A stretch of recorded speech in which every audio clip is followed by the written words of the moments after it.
تو اسی طرح یاد رکھو یہ ربیع الاول کا مہینہ ہے نا، ربیع الاول کا مہینہ، آپ اللہ اس کے رسول صلی اللہ علیہ وسلم سے محبت کا اظہار اس طرح سے نہیں کر سکتے جس طرح اللہ اس کے رسول نے نہیں بتایا۔ ربیع الاول میں صحابہ کرام نے یہ کچھ کیا یا نبی نے یہ کچھ کیا جو آج ہو رہا ہے بھائی؟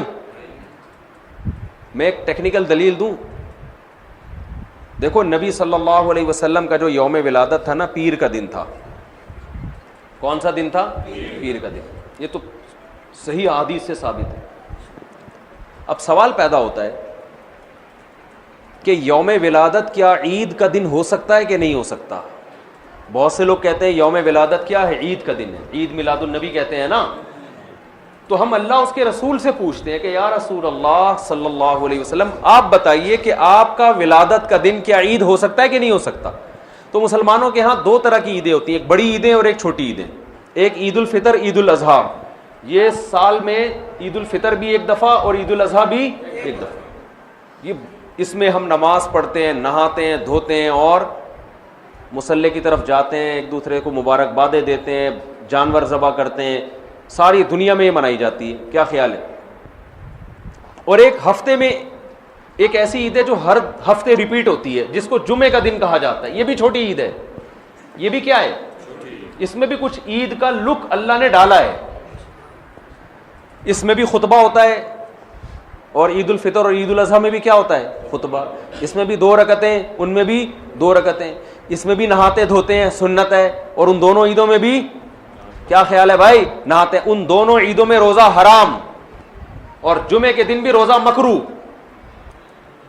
خاص جمعے کو مخصوص سمجھ کے روزہ رکھنا حدیث میں اس سے منع کیا ہے۔ کسی کا چھٹی کا دن ہے یا اس کو آسانی ہے تو ایک الگ بات ہے، اس نیت سے روزہ رکھنا کیا جمعے کا دن بڑا دن ہے تو میں اس لیے روزہ رکھ رہا ہوں، اس کی حدیث میں ممانعت ہے۔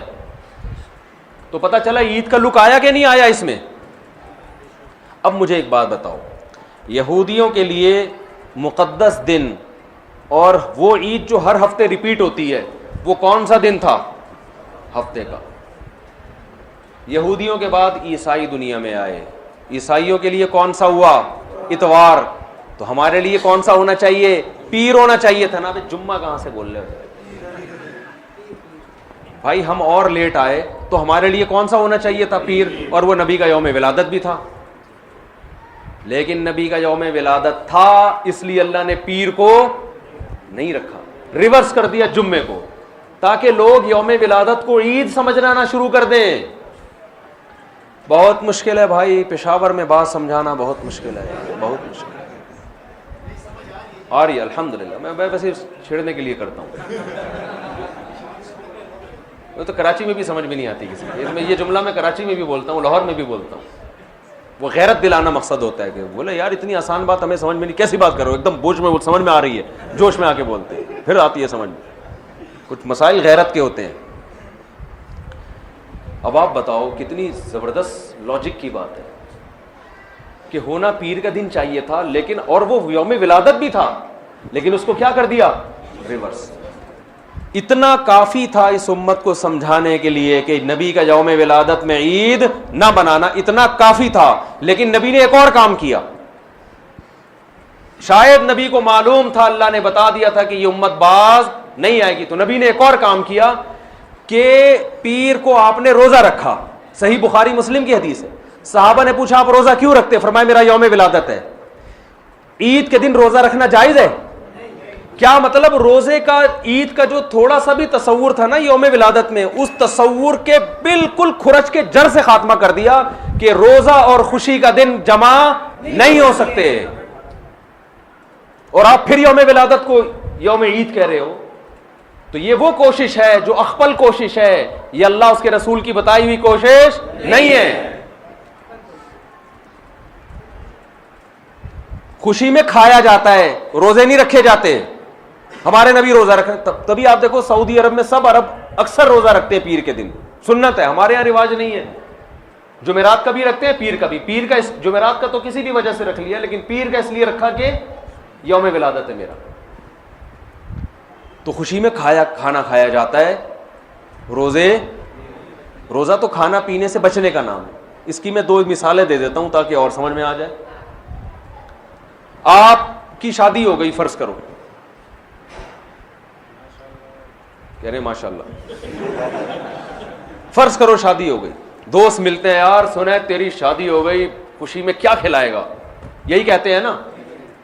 آپ نے کہا اتنی مجھے خوشی ہوئی ہے کہ کل صبح نہ میں ناشتہ کروں گا نہ تم ناشتہ کرنا, ہم کھانے سے کیا کریں گے, اوائڈ کریں گے.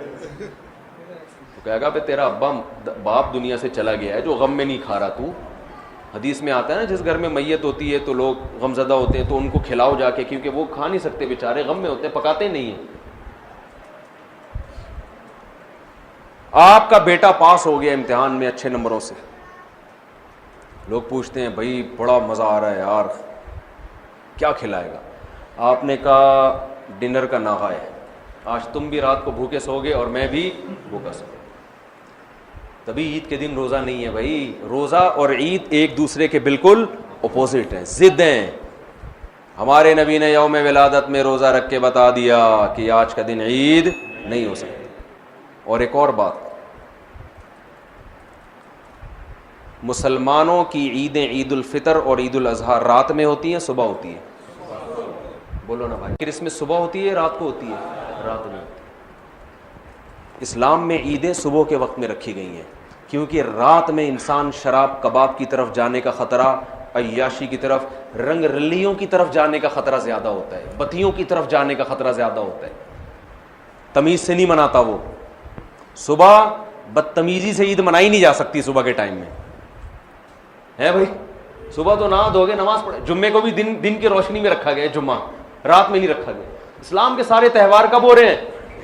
اور عید میلاد النبی صبح منائی جاتی ہے یا رات کو؟ جوش و خروش آتا ہے رات کے وقت, بتیاں, پھر ناچ گانے بھی ہونے لگے آج کل تو, کیک کاٹنا شروع ہو گئے, بریک ڈانس شروع ہو گیا معذرت کے ساتھ. کوئی ناچ رہا ہے, کوئی نبی کی محبت میں ناچ کے گر گیا نیچے, ہے جی, پتہ نہیں کیا کیا کر رہے ہوتے ہیں. یہ وہ کوشش ہے جو آپ کی اخپل کوشش ہے, یہ اللہ رسول کی بتائی ہوئی کوشش نہیں, بلکہ اللہ رسول اس کے خلاف بتا رہے ہیں. سمجھتے ہو بات کو کہ نہیں سمجھتے ہو؟ تو چھوڑ دو یہ سب کچھ. تو اللہ نے قرآن میں کیا فرمایا؟ پہلی شرط نیت آخرت, دوسری شرط کوشش بھی کرے, تیسری شرط کوشش بھی اپنی نہیں بلکہ آخرت والی کوشش, چوتھی شرط وَهُوَ مُؤْمِنٌ, توحید پرست بھی ہو, ایمان بھی ہو. کفر کے ساتھ یہ نیکیاں قبول نہیں ہیں. کافر اگر اللہ کو راضی کرنے کے لیے کروڑوں لوگوں کو کھانا کھلائے, دنیا میں اجر مل جائے گا, آخرت میں کوئی اجر نہیں ملے گا. تبھی غیر مسلم میت کے لیے دعا نہیں کر سکتے, زندہ کے لیے کر سکتے ہیں, غیر مسلم جو مر گیا تو اس کے لیے دعا کی بھی, ریسٹ ان پیس بھی نہیں کہہ سکتے اس کو آپ, جو مر گیا. آج کل لوگ کہہ رہے ہوتے ہیں اس کی روح کو اللہ جو ہے نا امن میں رکھے, بس اللہ نے پابندی لگا دی. تو وَهُوَ مُؤْمِنٌ, ایمان. کیا مطلب؟ مزار پرستی یہ ایمان ہے یا شرک ہے؟ شرک ہے. یہ ندا لغیر اللہ, صرف یا اللہ مدد چلے گا اللہ کے ہاں, اور کوئی نعرہ اللہ کے ہاں قابل قبول نہیں. ہم کہتے ہیں ایاک نعبد و ایاک نستعین, صرف تجھ سے تیری عبادت کرتے ہیں اور مدد صرف, یہ صرف کا لفظ بھی لگا ہوا ہے اس ترجمے میں, کیونکہ مفعول بھی جو آبجیکٹ ہے نا اس کو پہلے کر دیا. ایک ہوتا ہے نعبدو کا, اس کا مطلب ہے ہم تیری عبادت کرتے ہیں, اور کا کو اٹھا کے ایا کا بنا کے پیچھے لے آیا تو عربی گرامر جو جانتے ہیں اس کا مطلب ہے صرف تیری, صرف تجھ سے مدد, ایا کا نستعین, تیرے علاوہ کسی سے مدد نہیں مانگتے. تو شرک کے ساتھ میرے بھائی کوئی عمل مقبول نہیں ہے.